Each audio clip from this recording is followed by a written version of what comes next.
Hi hello నేను లైఫ్లో first time ములక్కాడ ఆవకాయ పెట్టాను. చాలా సింపుల్. 1.5 స్పూన్ మెంతులు ఆవాలు ఫ్రై చేసుకుని పెట్టుకోవాలి. అండ్ 1 కేజీ ములక్కాళ్ళకి పావు కేజీ చింతపండు నానబెట్టుకోవాలి.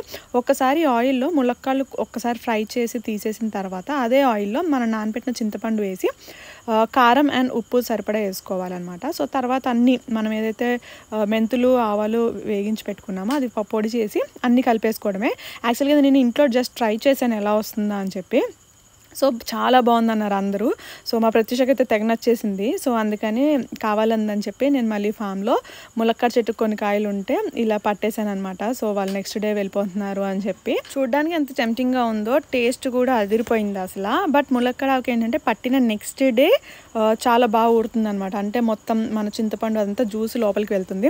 సో ఇంకా నెక్స్ట్ డే వాళ్ళు వెళ్ళే టైంకి ప్యాక్ చేసేస్తున్నాం అనమాట. సో ఆ టైంలో అందరికీ ఒక్కొక్క ముద్ద కలిపి పెట్టాను. సో ఇలా తింటే ఆ రుచి డబల్ అవుతుంది కదా. సో టేస్ట్ అయితే చాలా బాగుందన్నారు. అండ్ ఇంకా మా వదిన ఎప్పుడు రాగి సంగటి టేస్ట్ చేయలేదంట. సో ఎప్పుడన్నా వచ్చినప్పుడు నాతో చేయించుకుందాం అనుకున్నారంట. బట్ ఇక్కడ ఉన్న రోజులు అటు ఇటు తిరగడమే సరిపోయింది కదా. సో నెక్స్ట్ డే వెళ్ళిపోతున్నారు అనగా నైట్ చేశాను అనమాట. సో టేస్ట్ చేస్తారు అని చెప్పి. రాగి సంగటి విత్ చికెన్ కర్రీ అనేది మంచి కాంబినేషను. సో ఇలా చేసి పెట్టాను కొద్దిగా తినమని. సో టేస్ట్ అయితే చాలా బాగుందన్నారు, బాగా నచ్చింది.